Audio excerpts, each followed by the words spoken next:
بسم اللہ الرحمن الرحیم. السلام علیکم.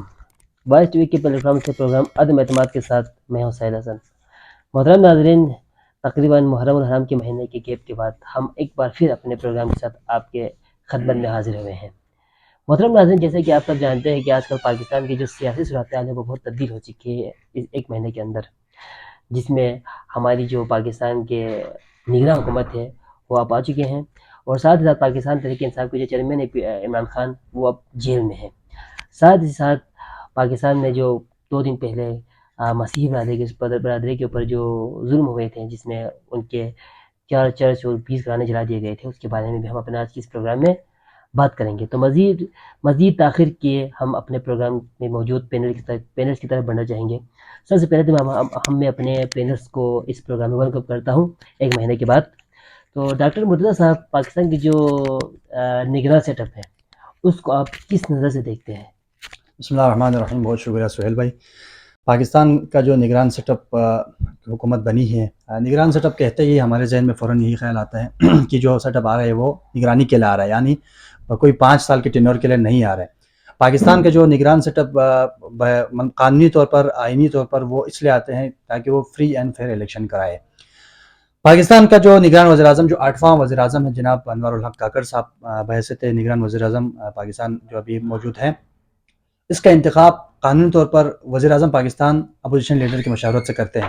اپوزیشن لیڈر آپ خود کو پتہ ہے کہ جناب راجہ ریاض صاحب، جو کہ ان کا ہی اپنا بندہ سمجھے آپ، کیونکہ پی ٹی آئی سے تو ان کا کوئی شاید اتنا تعلق نہیں ہے، بہرحال انہوں نے بنایا ہوا تھا ایز اے فارمیلٹی کے لیے. تو بڑے بڑے جید صحافی کہتے ہیں کہ یہ نہ راجہ ریاض کی طرف سے ہے نہ وزیر اعظم کی طرف سے، دونوں کو پتہ نہیں تھا. باپ پارٹی سے ان کا تعلق ہے، بندہ بلوچستان پارٹی ہے، تو ان کی طرف سے ان کا تعلق ہے. اور انوار کاکڑ صاحب بحیثیت نگران وزیر اعظم، 8ویں وزیر اعظم کے پاکستان کا انتخاب ان کا جنہوں نے بھی کرنا تھا کر دیا اور ابھی ہے. تو ہماری جو رائے ہے، جس نظر سے ہم دیکھتے ہیں بحیثیت ایکٹیوسٹ کے، ہم یہ ہیں کہ دیکھتے ہیں کہ ہم یہ چاہتے ہیں کہ یہ قانونی راہ کو ہموار کریں آنے والے 5 سال ٹینور کی حکومت کے لیے، اور قانونی طور پر چلتے ہوئے فری اینڈ فیئر الیکشن جو ڈیوریشن کو دیا گیا ہے اس کے مطابق چل کے الیکشن کرائے. یہی پاکستان کے عوام کے مفاد میں بھی ہے، کیونکہ عوام چاہتی ہے کہ فری الیکشن ہو جائے اور کوئی اچھے سے سیٹ اپ آ جائے تاکہ معیشت بھی مضبوط ہو، کیونکہ عوام فرسٹریشن کا شکار ہے، عوام ہر حوالے سے پریشان ہے. تو ہماری یہی رائے ہے کہ کوشش کر کے ان کو اپنے آئینی ذمہ داری اس کو پورے کرنا چاہیے. آپ کو الیکشن ہوتے ہوئے نظر آ رہے ہیں اس وقت؟ الیکشن بظاہر اتنا لگتا نہیں ہے، کیونکہ آپ کو ریسنٹلی آپ جانتے ہیں کہ اسمبلی کے اندر 54 سے 55 بل پاس کیا گیا ہے، جو ان کو شاید نام بھی نہ ہے ان کو سیکوینس میں. تو اس میں ایک امینڈمنٹ یہ تھی کہ انہوں نے کہا کہ حلقہ بندیاں ہو نئی طرز پہ، اس کے بعد الیکشن ہو. تو اب حلقہ بندیاں اگر واقعاً ہو جاتے ہیں تو پھر 5-6-7 مہینے لگ جاتے ہیں. تو الیکشن کو ڈیلے کرنے کی کوئی حربے استعمال کر رہے ہیں. تو مجھے 50% لگ رہا ہے الیکشن ہوتا ہوا. اچھا، تو ہم پولیٹیکل باتیں تو ہوتی رہیں گی، تو ہم پہلے ایک انتہائی افسوسناک واقعے کے بارے میں ڈسکس کریں گے، جو کہ تقریباً 2-3 دن پہلے پاکستان کے شہر فیصل آباد کے شہر جوجھانوالہ میں پیش آئے، جس میں ہماری مسیحی کمیونٹی کو بہت زیادہ تکلیفیں اس میں پیش آئی. تو اس واقعے کے اوپر روشنی ڈالنے کے لیے ہم سکندر بھائی سے ہم ان کی جو ماہرانہ تجزیہ، اور آپ ہمیں اس کے بارے میں جو ہے روشنی سے ڈالیے گا کہ اس پورے جو واقعہ ہوئے پیش آئے ہیں اس کو آپ کس نظر سے دیکھتے ہیں؟ بسم اللہ الرحمن الرحیم. سب سے پہلے میں سہیل بھائی آپ کا مشکور ہوں کہ آپ نے ہمیں پروگرام میں بلایا، اور 1 مہینے کے وقفے کے طویل وقفے کے بعد پھر ہماری جو ڈسکشن ہے اس کو پھر سٹارٹ کیا، آغاز کیا اس کا. تو اس واقعے کی طرف جانے سے پہلے میں ایک شعر سے اس کا میں چاہوں گا کہ اس واقعے کی طرف جائیں. زبان سے کہہ بھی دیا لا الہ تو کیا حاصل، دل و نگاہ مسلمان نہیں تو کچھ بھی نہیں. کیا بات ہے. بذات خود اگر دیکھا جائے تو ہم مسلمان ہونے کا دعویٰ تو ہر کوئی کرتے ہیں، کوئی جو ہے نا لبیک یا رسول اللہ کے نعرے سے، کوئی اور کسی قسم کے جو ہے نا اس سے کہ مسلمانی کا دعویٰ. تو ہم جب مسلمانیت پہ آتے ہیں تو ایسا ہم شو کرتے ہیں کہ بس ہم سے جو ہے نا ہم سے کوئی سچا مسلمان کوئی نہیں، ہم سے کوئی سچا عاشق رسول کوئی نہیں. اگر ہمارے جو حرکات پہ دیکھنے، اگر مسلمانوں کی جو حرکات اگر دیکھے، بذات خود ایز اے مسلم مجھے خود شرمندگی محسوس ہو رہی ہے کل کی جو واقعات دیکھ کے، کل کے جو واقعات جو سن کے. انہوں نے جو کہا، جو فیصل آباد میں جو واقعہ ہوا، ان کے مطابق جو لوگوں کے مطابق یہ ہے کہ کسی نے قرآن کی بے حرمتی کی یا کوئی توہین مذہب کی ہے. تو میرا کہنے کا مطلب یہ ہے کہ کوئی بھی جو ہے نا اپنے قانون کو اپنے ہاتھ نہ لیں. آپ قانوناً کارروائی کر سکتے ہیں, قانون کے تحت ان کو قانون کے کٹہرے میں لا کے کھڑا کر سکتے ہیں, نہ کہ کوئی ایک بندے کی توہین, ایک بندے نے توہین کیا ہے, ایک بندے نے قرآن کی بے حرمتی کی ہے کہ آپ پوری کی پوری کس بستی کو اجاڑ ڈالے. آپ کس کتاب میں یہ لکھا ہوا ہے, کس مذہبی جو ہے نا کتاب میں یہ لکھا ہوا ہے کہ ایک بندہ غلطی کرے تو جو ہے نا پوری آپ محلہ جلائے, پوری بستی آپ جلائے.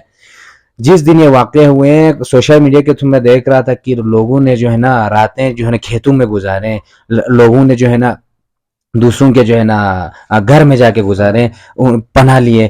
تو انتہائی شرم کی بات ہے ہمارے لیے بحیثیت مسلمان. ایک دین اسلام ایک ایسا خوبصورت دین ہے جس میں مسلمان تو چھوڑو, غیر مسلمان بھی جو ہے نا اپنے آپ کو ایک سیکیور محفوظ اپنے آپ کو محفوظ سمجھتے ہیں کہ مسلمانوں کے درمیان آ کے وہ اپنے آپ کو سیکیور سمجھتے ہیں. یار یہ لوگ جو ہے نا مسلمان ہیں, بہت ہمارا ایک اچھا امیج تھا. اور جو دین ہمیں جو سکھاتے ہیں وہ ہرگز ایسا جو دین نہیں ہے کہ آپ جو ہے نا اقلیت کم مقدار میں ہے کہ یا غیر مسلم ہے کہ ان کے اوپر ظلم کرے. یہ تو میں اس کو ظلم ہی کہوں گا. اگر انہوں نے کوئی بے حرمتی کیے ہیں, اگر انہوں نے کوئی توہین کیے ہیں تو آپ ان کو قانوناً ان کے اوپر کارروائی کرے, نہ کہ اس طرح جو ہے نا ان کے جو ہے نا گھر جلائے. ایک بندے کی توہین کی وجہ آپ نے 19 گھر جلائے, ٹھیک ہے کہ نہیں. اس سے پہلے بھی اس طرح کے واقعات ہوتے رہے پاکستان میں. اس کی وجہ سے, اس طرح کے واقعات ہونے سے انٹرنیشنل لیول پر جو ہے نا مسلمانوں کی جو امیج ہے وہ خراب ہو رہے ہیں. اور دین ایک ایسا خوبصورت دین جو کہ میں سمجھتا ہوں کہ پورے عالم دنیا میں اس طرح کے کوئی دین نہیں, اتنا خوبصورت امن و محبت کا پیغام دینے والا دین, اس کی بدنامی کا باعث ہے, اس کے سوا اور کچھ نہیں ہے. انتہائی افسوسناک جو ہے نا یہ واقعہ پیش ہے, اور اس کی جتنی بھی مذمت کی جائے کم ہے. اور جو ان کے عبادت گاہیں جلائیں وہ بھی مقدسات. اسلام ہرگز اجازت نہیں دیتا کہ آپ دوسروں کے جو ہے نا مقدسات کی توہین کریں. اچھا, تو جو پاکستان میں 1-2 سال کے اندر جتنے بھی واقعات توہین مذہب کے نام پر پیش آئے ہیں, جس میں سری لنکن مینیجر کو بھی جلا دیا گیا تھا, تو ہونا چاہیے تھا کہ اس طرح کے واقعات مزید نہ ہو, لیکن یہ روز بروز بڑھتے ہی جا رہے ہیں. تو آپ کیا سمجھتے ہیں کہ یہ کیوں بڑھ رہے ہیں روزانہ؟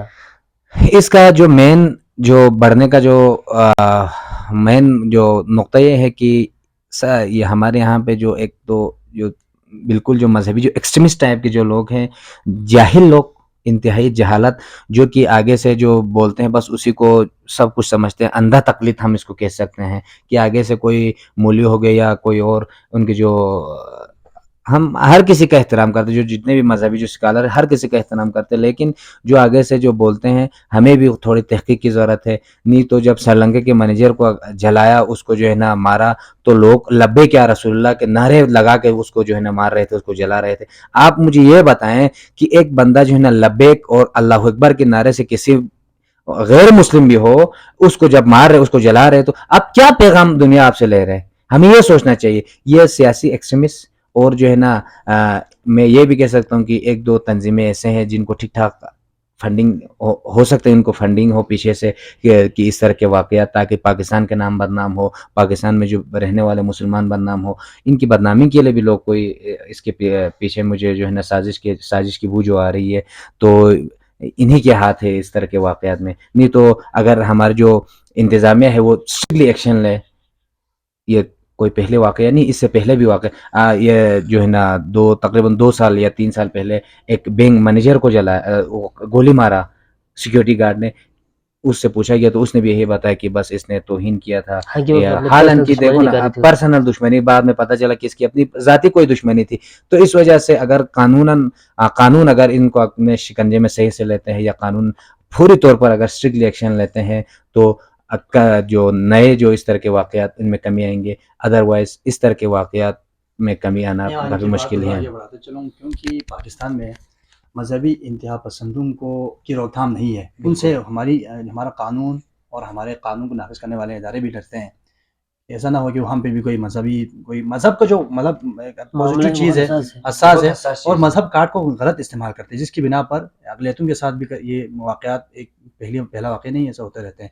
تو یہ قانونی جو ان کا حق ہے ایز پاکستانی شہری, پاکستان کا جو جھنڈا جس میں ہم بچپن سے ہمیں پڑھایا کرتے تھے کہ سبز رنگ مسلمانوں کو اور سفید غیر مسلموں کو, اقلیتوں کو ریپرزینٹ کرتے. تو اقلیتوں کا ایک بنیادی حقوق ہے ایز اے شہریوں کو ملنے چاہیے اور ان کے ساتھ ظلم روا نہیں رکھنا چاہیے. حکومت کو بھی ایکشن لینا چاہیے اور ان مذہبی ایکسٹریمسٹ کو روک تھام کرنا چاہیے. ان کے نہیں تو یہ پاکستان کے امیج کو ہمیشہ جو ہے نا تار کرتا رہیں گے اور مذہب جیسے اسلام جیسے عظیم مذہب کے امیج کو بھی خراب کرتے رہیں گے. تو اس کا ہمیں روک تھام کرنے کی حکومت کو ضرورت ہے. بالکل مرتضیٰ بھائی، آپ نے بہت اچھی بات کی. آپ دونوں نے اس واقعے کو لے کر، اس واقعے میں تقریباً 20 گھر اور چار چرچز کو جلائے گئے تھے، اور ساتھ میں جو نیوز سوشل میڈیا پر نیوز میں چل رہے تھے کہ ایک بچی تھی جس کی جہیز کے سامان بھی انہوں کو اس کو بھی جلا دیا گیا ایکسٹریمزم کی وجہ سے. تو آپ سمجھ سکتے ہیں کہ لوگ اپنی پوری زندگی لگانے کے بعد ایک گھر بنا دیتے ہیں اور آپ نے اس کو جو ہے ایک ہی دن کے اندر 20 گھر آپ لوگوں نے جلا ڈالے.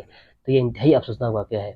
ہم مزید آگے بڑھتے ہیں اپنے پروگرام میں. تو لاسٹ ہمارے پروگرام کا جو ٹاپک ہے وہ یہ ہے کہ پاکستان تحریک انصاف کے جو چیئرمین ہیں عمران خان، وہ آج کل جیل میں ہیں. تو ہمارے پینلسٹ ڈاکٹر مرزا سے ہم جاننا چاہیں گے کہ آپ کب تک عمران خان کو جیل میں دیکھ رہے ہیں؟ جی سہیل بھائی، عمران خان صاحب پی ٹی آئی کے چیئرمین ہیں، سابق وزیر اعظم ہے. عمران خان صاحب کو جیل میں، عمران خان صاحب جیل میں ہیں ابھی اس وقت. اس کی جو میں تھوڑا بیک گراؤنڈ کی طرف جانا چاہوں گا.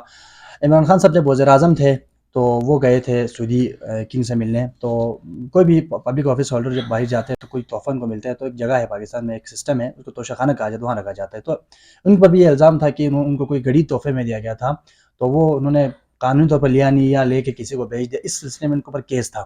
ویسے تو اب تک آپ بہتر جانتے ہیں عمران خان کے اوپر 200 پلس کیسز بنائے ہوئے ہیں. ان میں ایک کیس بھی سر فہرست تھا. تو ہائی کورٹ نے سیشن کورٹ کو ٹرانسفر کیا اور وہاں پہ ایک جج ہے جن کا نام زبان زدہ عام ہے، جناب ہمایوں دلاور صاحب، کیونکہ وہ بھی ایک جج ہے محترم ہمارے. لیکن ان کا جو فیصلہ آیا ہے وہ بڑے بڑے لائر ججز جو ریٹائر ججز ہے وہ اس چیز کو مطلب حیرانگی کا اظہار کرے کہ ایسا فیصلہ انہوں نے دیا جو کہ شاید بنتا نہیں تھا. تو انہوں نے یہ فیصلہ دیا کہ یہ عمران خان صاحب راجنیتی پر منحصر ہے کے جو حرکت ہیں، تو ان کو 3 سال کے لیے ہم ان کو سزا سناتے ہیں. اور اب آٹومیٹیکلی وہ 5 سال کے لیے ڈسکوالیفائی بھی ہو گیا. اور انہیں کہا تو یہ گیا تھا کہ مطلب ججز اور لائرز کے مطابق ان کو اڈیالہ جیل میں منتقل کرنے کا کہا تھا، لیکن ان کو اٹک جیل میں منتقل کیا گیا. اور ہمیں جو قانوندان ہیں، ماہرین ہیں، ان کے مطابق یہ پتہ چلتا ہے کہ جو بھی پاکستانی شہری ہو، کوئی گریجویشن لیول پہ ہو یا کوئی جج ہو یا کوئی ریٹائر جج ہو یا کوئی آفیسر، کوئی بھی کسی قسم کی شعبے سے تعلق رکھتا ہو، ان کو جیل میں بھی ایک خاص مقام، خاص ایک حقوق دیا جاتا ہے. تو عمران خان صاحب کی بات کی جائے تو وہ ایک سماجی کارکن بھی ہے، وہ پاکستان کا سابق وزیر اعظم بھی رہا ہے، اور دیکھا جائے تو وہ آکسفورڈ یونیورسٹی کے چانسلر بھی رہ چکے ہیں. مطلب ایک شخصیت ہے وہ بہت بڑی. تو ان کو وہاں سی کلاس دیا گیا ہے اور ان کا جو مطالبہ ہے اور ان کا جو حق ہے بنیادی طور پر انسانی رائٹس کے مطابق ان کو ایک کلاس ملنی چاہیے اور اڈیالہ جیل میں ہونا چاہیے جہاں پہ سہولیات زیادہ ہے. تو بدقسمتی سے پولیٹیکل وکٹمائزیشن آپ اس کو کہہ سکتے ہیں، اس بنیاد پر وہ اٹک جیل میں ہیں. اب جہاں تک آپ کا سوال ہے کب تک جیل میں رہیں گے، وہ ان کی قانونی ٹیم ان کے حق میں جنگ لڑ رہی ہے اور دیکھا یہ جائے گا کہ فیصلہ منصف نے کرنا ہے، جج نے کرنا ہے. جج کتنا انفلوئنسڈ ہے، جج کتنا اپنے آپ کو ایسا اپنے اس سیٹ کے مطابق فیصلہ دیتے ہیں کسی کی سنی بغیر. تو ان کے اوپر منحصر ہے. اگر وہ اچھے سے اگر فیصلہ دے دیں قانونی آئینی مطابق تو انشاءاللہ امید ہے وہ جلد باہر آ جائے، کیونکہ یہ 3 سال کا کیس، 7 سال کا کیس اتنا نہیں، وہ بیلیبل کیس ہے. تو اس میں ماہرین کے مطابق وہ جلد آ سکتے ہیں باہر. بہت بہت شکریہ آپ دونوں کا، آپ نے اپنے قیمتی رائے سے ہمارے ناظرین کو آگاہ کیا. اسی کے ساتھ ہمارا آج کا جو پروگرام ہے، پروگرام عدم اعتماد، اپنے اختتام کو پہنچا جاتا ہے. اپنے میزبان سہیل حسن کو اجازت دیجیے گا. اللہ حافظ.